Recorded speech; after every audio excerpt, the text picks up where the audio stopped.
Welcome to the Healthy Living Revolution Live. My name is Courtney O'Donnell. The Healthy Living Revolution is a movement of people who are taking healthy back, and we're offering this series to bring some simple solutions and simple education.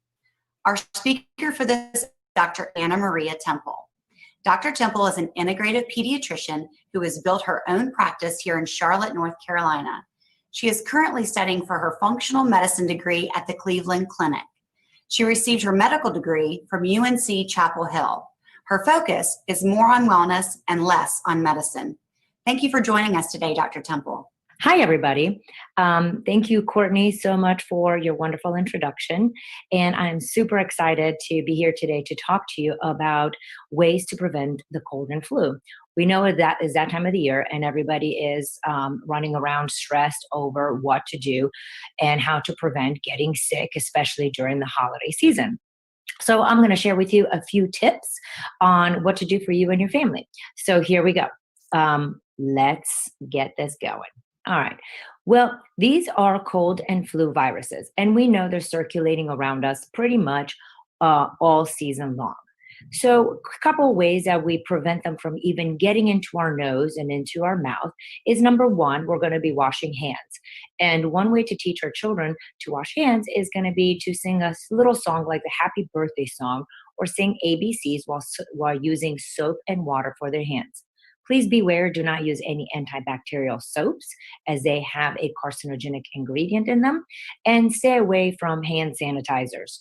Those are also not good, and in the medical literature are showing to increase our risk of getting actually sick.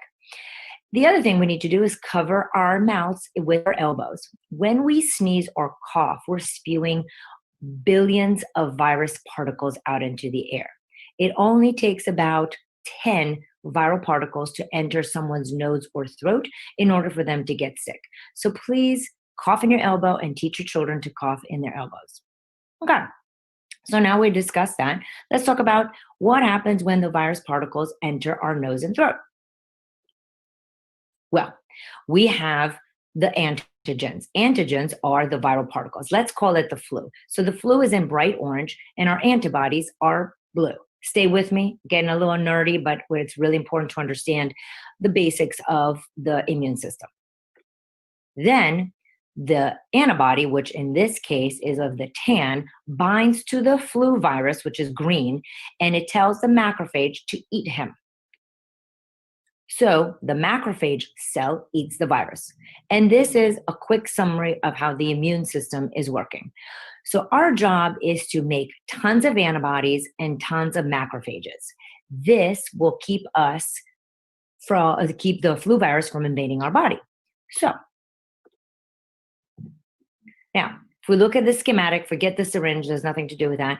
What we want to do, when you're getting the flu virus, for example, or cold virus, whatever, the flu or the cold is the virus that's replicating and creating more and more of itself. Our body needs to make more and more antibodies, and our goal here is to have more antibodies than viral particles, so we don't get sick or we have a really short illness. All right, now, things that were going to help us create more antibodies. Reducing our stress. Stress is a known causer of decrease in numbers of antibodies. So we looked at college students and actually swabbed their cheeks and looked at the IgA levels, which is a form of antibody. They showed a significant decrease in the number of IgA antibodies in the saliva of college students during periods of stress. They compared the same students during periods of non-stress. So that's just one example how stress can actually immediately reduce your immune system. So if you think about your children during exam time and why are they always seem to be getting sick, especially my college students and their lifestyle and also the stress around exam. There is also more studies, but that's beyond the scope of our talk here today, that shows that chronic stress actually leads to cancer, autism, asthma, allergies, and I can go on. But the point here is we're talking about immediate stress, short-term stress, and cold and flu. We also have some more stresses that come into our lives. So I thought I'd share some of them with you to draw your attention to these items. There's three types: physical, chemical, emotional. In the physical stress, right? If we're getting in an injury on the sports field or in a car accident, the body has to heal before it can take care of the cold and flu virus. If we look under the physical algorithm a little bit lower, you'll see sleep. Lack of sleep is a tremendous negative stressor on our body, and it also prevents us from mounting the appropriate immune response against cold and flu viruses. Chemical stress. The number one reason that we're filled with chemical toxins in our body is from these items we call food. Now, if you go, no, we've strained our lives and we are no longer eating those kind of foods and we're eating fruits and vegetables, the question is, are you spraying them with Roundup, which is an herbicide and a pesticide? And you say, no, Dr. Temple, we are eating organic fruits and vegetables because we've talked before. Excellent. Are you spraying your yard for those pesky weeds? What about your local park? What about the YMCA? Roundup has a chemical, glyphosate, in it, or glyphosate, I always mispronounce it, that is been deemed a carcinogenic by the World Health Organization. What does that mean? The World Health Organization has now enough evidence to say that Roundup causes cancer. So please stop spraying this in your yards and start pulling some weeds. And emotional stress. We are under continuous pressure to take care of the kids, wash the dishes, clean the house, have a job, come back, make sure the kids go to their sporting activities, they do their homework, the dinner's set, house is neat, and so on and so forth. Thousands of tasks. Our teenagers are doing thousands of AP classes, honors classes, volunteer work. A lot of our high school students are doing thousands of these things for their college application, and they don't even want to do any of these things. So we are doing a very poor job as adults teaching our children to not have emotional stress, which is a huge detriment to our immune system, especially during the holiday season. Let's talk about Christmas cards, Christmas parties, school gifts, neighborhood parties, which are all fun and good until you have parties every other night, going out with your friends every other night, having to wrap 1,000 packages and on, right? During the holiday season, sometimes it seems like we're more stressed than enjoying it, and that leads to sickness. Just saying.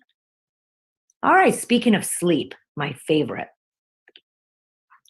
Did you know that getting less than 6 hours of sleep at night quadruples your chances of getting a cold?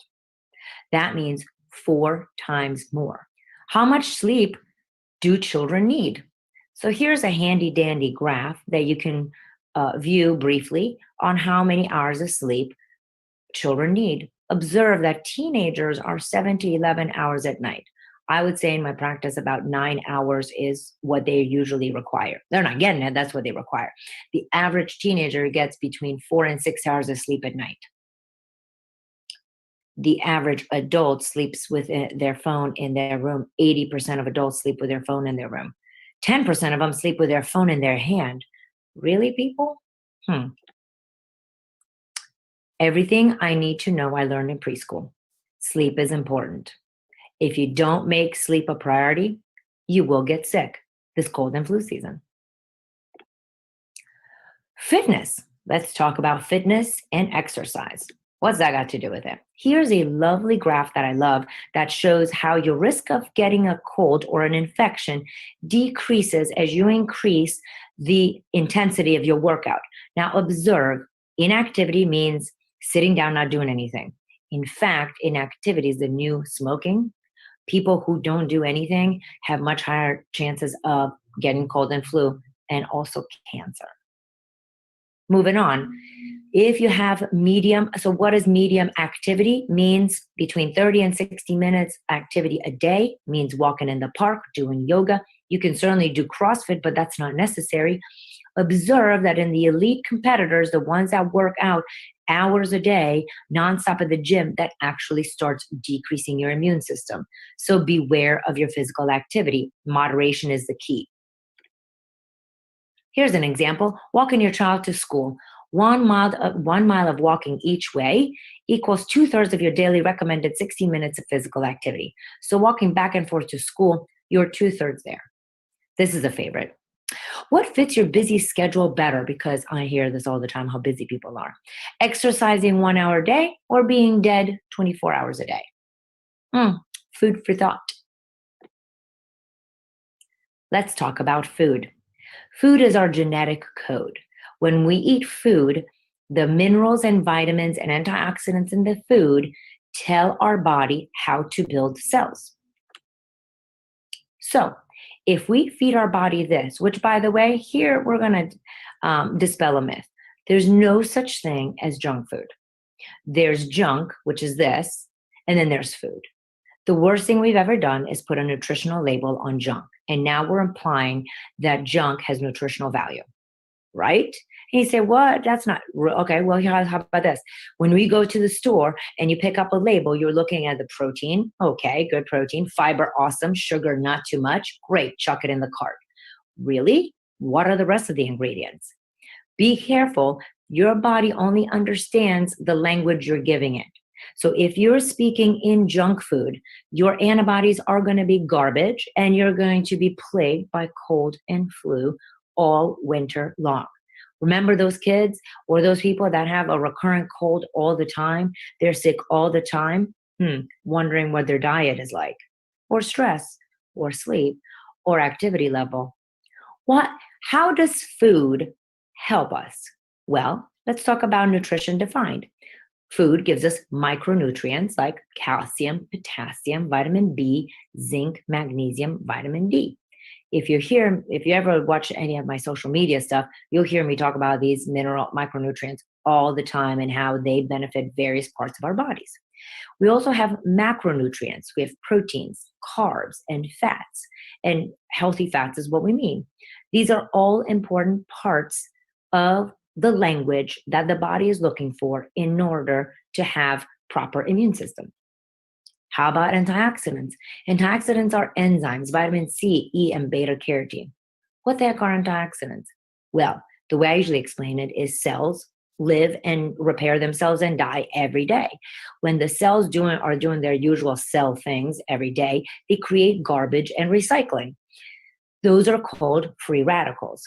Our body makes antioxidants, which grabs those free radicals so we can detoxify them through the liver, through our kidneys, or through our sweat. As we age, our body makes less and less antioxidants. Awesome. This is why folks that are in their 60s are much higher risk of getting illnesses. So it is really crucial for us to get antioxidants from our diet, especially as we're getting older. And also during the cold and flu season, when the body is continuously fighting off this virus and that virus, is producing a lot of free radicals or garbage. And so the body needs a lot of antioxidants to clean that up. Otherwise, it gets clogged up and we look like a hoarder's paradise inside our body. How many servings of fruits and veggies do you need a day? 8 to 13. You may say, what? That's ridiculous.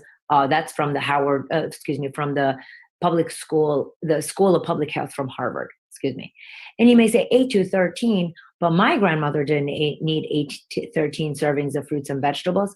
No, they didn't, but they didn't have the level of stress that we have today. They actually had plenty of sleep. They would work out in the fields all day or work outside. They were moving all the time. They did not put the garbage on their skin that we put in, which we call cosmetics, that are not controlled by the FDA. They didn't have to deal with the pollution that is out there in the environment and all the toxins that are in our water and all around us. So because our life has become so polluted, we now need more fruits and vegetables in order to combat all that is surrounding us. What is a serving of fruits and vegetables? So here's a little chart that I'm going to let you check out. We have, 1 small apple, half a large apple. We have half a cup of beans, 2 large carrots, 2 large celery stalks, 1 cup of eggplant. Generally speaking, if you're thinking 1 cup of vegetables or fruits, that is pretty reasonable. But we need 8 to 13 of those. Are you getting that? Here's the funny. They say you are what you eat. Well, that's funny because I don't remember eating a sexy beast this morning. Just a little humor for all of you from me, my nerdy self. All right. So this is where Juice Plus comes in. I have used Juice Plus for over 10 years specifically for that reason. Most people, in fact, maybe I know one family that is vegan and they're actually vegan as in they're eating fruits and vegetables and not carbs. That is very difficult to get 8 to 13 servings of fruits and vegetables a day because we're talking to have about 3 servings at each meal and then 1 or 2 at each snack. If you're doing that, awesome. Most people are not. So enter Juice Plus. It's fruits and vegetables that are vine ripened, grown without herbicides or pesticides, and they're put in powder format in capsules or in gummies. And these help bridge the gap into your nutrition so you can get your 8 to 13 servings of fruits and vegetables a day in order to help you with a cold and flu season defense. And you may say, what? I don't really believe it. Well, that's awesome because what we have is clinical research. Being a physician, I am a gigantic nerd. And so I did not purchase Juice Plus until I looked at the clinical data. And some of the things popped out and they became on a no-brainer. So I thought I'd share 2 research. The published journals are over 32 journal articles for you to peruse in different topics. But today, for the purpose of our talk, we're going to focus on 2 articles that are talking specifically about cold and flu. So the Journal of Nutrition, October 2006, evaluated 59 healthy law students. The study went for 77 days. It was double-blind, randomized, placebo-controlled investigation. What the heck does that mean? That means the people taking the supplements didn't know what they were taking, and the people that were evaluating the subjects did not know what they were taking. So nobody knew who's taking what. And this went on for 77 days. The reason I like this study, even though it's a small study, is because it evaluated the actual plasma. In other words, what is in the blood? Do these micronutrients actually increase in the blood when you're eating Juice Plus? If we look at the conclusion, we're looking at the fruits and vegetables juice concentrate consumption during the study period resulted in increased plasma nutrients and antioxidant capacity, reduction in DNA strand breaks, and increase in circulating TNF alpha cells. Really important that we actually have blood evidence that Juice Plus is actually being seen in the body. Let's look at another study. British Journal of Nutrition, January 2011, 529 healthcare workers. They're mainly nurses. This was in Germany. A randomized, double-blind, placebo-controlled study. For all of us nerds, we love this. It was an 8-month period.